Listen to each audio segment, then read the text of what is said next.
Hello दोस्तों, आपके अपने YouTube चैनल एग्जाम फास्ट में स्वागत है। मैं संदीप सर आज संविधान का एक प्रैक्टिस सेशन लेकर आया हूं जो कि आपके प्रतियोगी परीक्षाओं के लिए काफ़ी महत्वपूर्ण है। आप इसे अंत तक देखते रहिएगा ताकि आपको काफ़ी सहयोग मिलने वाला है आपके प्रतियोगी परीक्षाओं के लिए। तो चलिए हम लोग आते हैं, आज का सेशन देखते हैं। यहाँ पर उत्तर प्रदेश में एक वर्ष में तो कह रहा है कि ग्राम पंचायत की कितनी बैठकें जो है कराई जा सकती है। तो उत्तर प्रदेश में यदि एक वर्ष में ग्राम पंचायत की बैठकों की बात किया जाए तो हम लोग कह सकते हैं 3 कराई जा सकती है, 4, 6 या 2। तो यहाँ पर देखिए न्यूनतम पूछ रहा है, तो जो ग्राम पंचायत की बैठकें होती है वो न्यूनतम कितनी होनी चाहिए? 2 होनी चाहिए। न्यूनतम बैठक 2 होनी चाहिए। इसका मतलब है कि एक बैठक का जो समय अंतराल है कम से कम यदि पंचायत में एक बैठक कि जो समय का अंतराल है वो कितना होना चाहिए? 6 माह। इसका मतलब जो पंचायत का चुनाव कराया जाता है उसमें कम से कम जो है कह सकते हैं कि 6 माह तक एक बैठक होना आवश्यक है। अब यहाँ पर कह रहा है कि अधिकतम, यदि मान लीजिए इसी को न्यूनतम न दे करके यहाँ पर दे देता अधिकतम दे देता, अधिकतम कितनी बैठक होना अनिवार्य है? तो अधिकतम की कोई सीमा निश्चित नहीं है, कोई सीमा निश्चित नहीं है। यदि पूछेगा कि अधिकतम बैठक जो है, यहाँ पर कोई सीमा निश्चित नहीं है अधिकतम बैठक के लिए, लेकिन न्यूनतम बैठक के लिए सीमा निश्चित है। ठीक है, तो यहाँ पर न्यूनतम बैठक के लिए 6 माह, मतलब एक वर्ष में तो 6 माह यदि हो रहा है तो न्यूनतम एक वर्ष में क्या हो जाएगा? 2 बार बैठक हो सकती है। अब क्लियर हो गया? तो इतना आपको कॉन्सेप्ट आपको क्लियर होना चाहिए। तो चलिए हम लोग और आगे बढ़ते हैं अगले क्वेश्चन की तरफ। अगला क्वेश्चन हो जाएगा, एक व्यक्ति के लिए पंचायत का सदस्य बनने की न्यूनतम आयु, मतलब यदि पंचायत का चुनाव आप लड़ना चाहते हैं तो उसकी आयु 21 वर्ष, 25 वर्ष या 35 वर्ष, 18 वर्ष। तो उसकी आयु न्यूनतम कितनी होनी चाहिए? 21 वर्ष। इसका मतलब है कि 25 वर्ष की आयु, यहाँ पर पंचायत के सभी चुनाव मैं बार बार बताता हूँ कि 21 वर्ष होना है। और लोकसभा का जो चुनाव आप लड़ रहे हैं तो लोकसभा के लिए और राज्य विधानसभा के लिए, राज्य विधानसभा के लिए जो आप चुनाव लड़ रहे हैं उसके लिए 25 वर्ष होना चाहिए। अब यहाँ पर जो 35 वर्ष दिया है वो किसको लिए दिया है? राज्यपाल के लिए दिया है, और राष्ट्रपति के लिए जो है ये दिया है आपका 35 वर्ष। 18 वर्ष किसका होना चाहिए? मतदाता की आयु जो है, मतदाता की आयु, इसका मतलब है जिनको वोट देना है उनकी न्यूनतम आयु 18 वर्ष से कम नहीं होनी चाहिए। ठीक है, तो ये बातें करता है। ठीक है, अब आते हैं हम लोग बात करते हैं आपका जो है कह सकते हैं कि अपील की सुनवाई में ग्राम कचहरी में न्यूनतम पंचों की गणपूर्ति की नियमावली क्या है? तो यहाँ पर हो जाएगा 5, 7, 3 और 9। तो इसका सही आंसर हो जाएगा 7। मतलब जो पंच होते हैं, पंच में 5 ही आप सुनते हैं, लेकिन जब पंचायत के पंच में अपील करना होता है तो उसमें न्यूनतम कम से कम कितने होनी चाहिए? 7 होनी चाहिए। ठीक है, तो चलिए हम लोग और आगे बढ़ते हैं अगले क्वेश्चन में। यहाँ पर दे रहा है लोकतंत्र एवं विकास के लिए पंचायती राज संस्थाओं के पुनर्जीवन पर MLM सिंघवी समिति ने दिया था। जैसे आपने देखा होगा कि प्रथम जो रिपोर्ट तैयार किया था उनका नाम था बलवंत राय मेहता समिति, फिर वो त्रिस्तरीय दिए, फिर अशोक मेहता समिति, फिर आपका सिंघवी समिति, लक्ष्मीमल समिति, ये सभी समितियां हैं। यह समितियां किस वर्ष आई थी उसका क्वेश्चन आपके एग्जाम में दे रहा है। 1985, 1986, 1989 या 1978। तो इसका सही आंसर क्या हो जाएगा? 1986 में MLM सिंघवी समिति ने अपनी रिपोर्ट दी थी। ठीक है, अब आते हैं कि भारतीय संविधान के 11वीं अनुसूची के अंतर्गत पंचायत के 29 जो है विषय है। 11वीं अनुसूची में पंचायत में 29 विषय हैं, वो भी किसमें है? 11वीं अनुसूची में है। और इसका उल्लेख संविधान के किस अनुच्छेद में है? 243 से। यहाँ तो देखिए पंचायत का गठन होता है, पंचायत का गठन, ये भी इंपॉर्टेंट है, मतलब जो पंचायत होती है ये व्यवस्था कैसे बनती है उसी को हम लोग कहते हैं।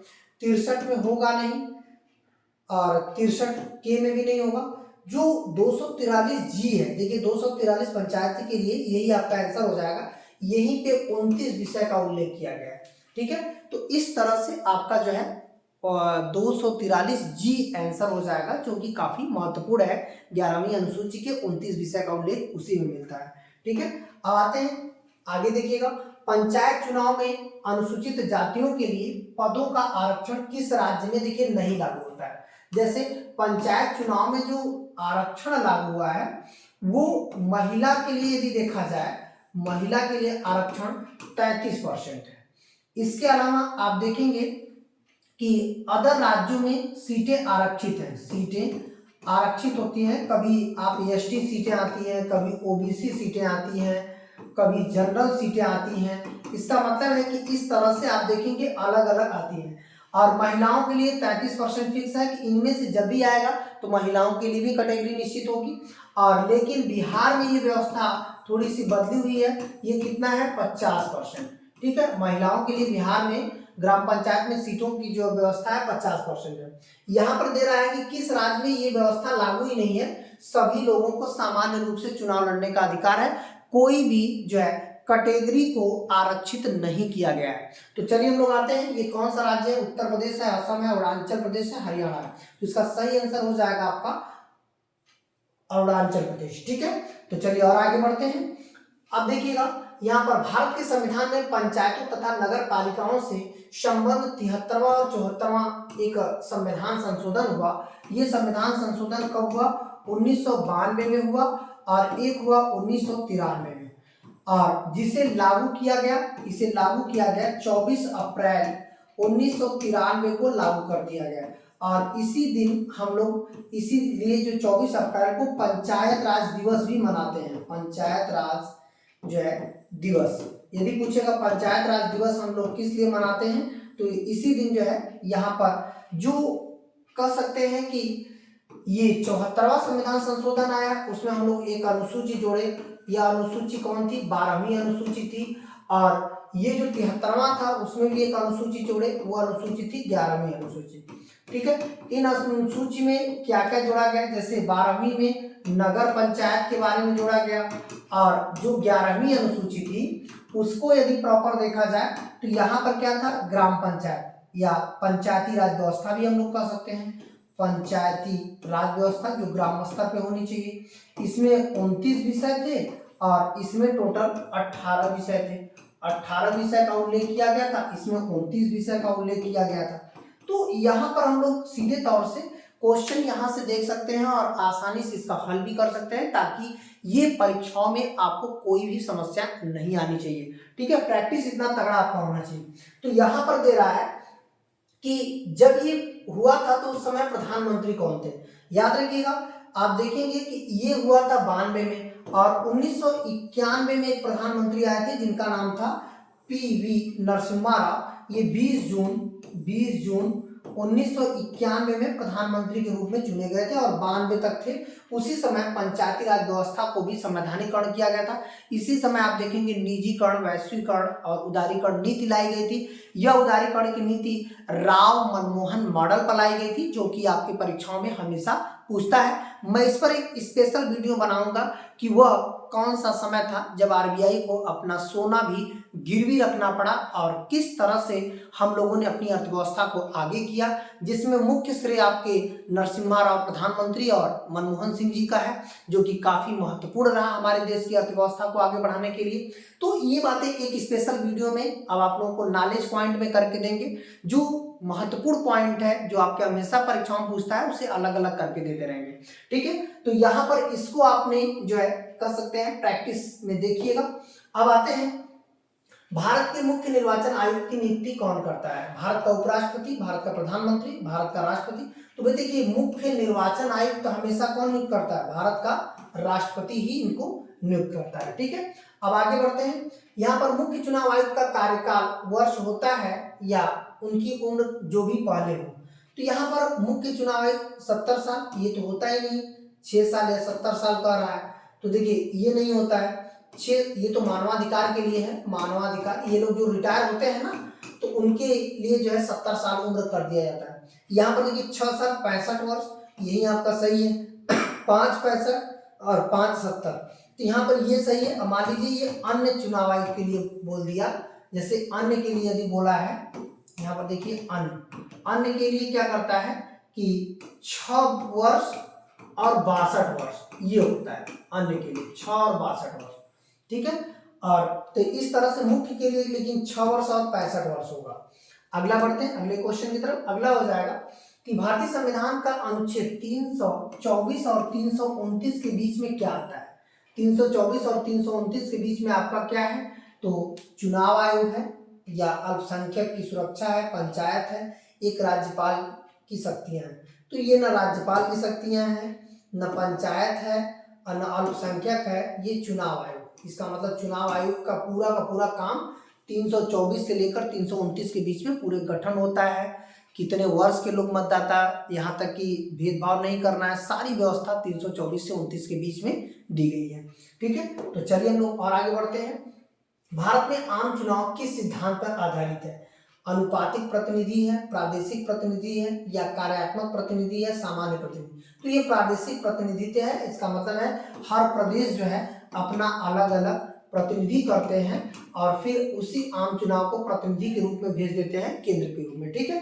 तो ये हो जाएगा जो आम चुनाव होने वाला है। अब आते हैं कि भारत के संसद द्वारा दल बदल, याद रखिएगा दल बदल जो कानून आया था ये 52वां संविधान संशोधन के तहत आया था। 52वां संविधान संशोधन, यह संशोधन कब लागू हुआ, ये क्वेश्चन ये देता है कि 52वां संविधान संशोधन कब लागू किया गया। तो ये 1984 है, 1985 है, 86 है या 88 है। तो इसका सही आंसर 1985 है। यहाँ पर एक अनुसूची भी जोड़ी गई थी, वो अनुसूची कौन सी थी, 10वीं अनुसूची जोड़ी गई थी। तो यहाँ पर देखिए इससे भी क्वेश्चन दे सकता है कि 10वीं अनुसूची जो है कब जोड़ी गई थी। तो ये हो जाएगा 1985 में 52वां संविधान संशोधन के तहत, ठीक है। और आगे बढ़ते हैं। संविधान के किस संशोधन द्वारा मतदाता की आयु 21 वर्ष से घटाकर 18 वर्ष कर दी गई। तो यहाँ पर देखिए 61वां है, 64वां, 63, 60, सही आंसर 61 हो जाएगा।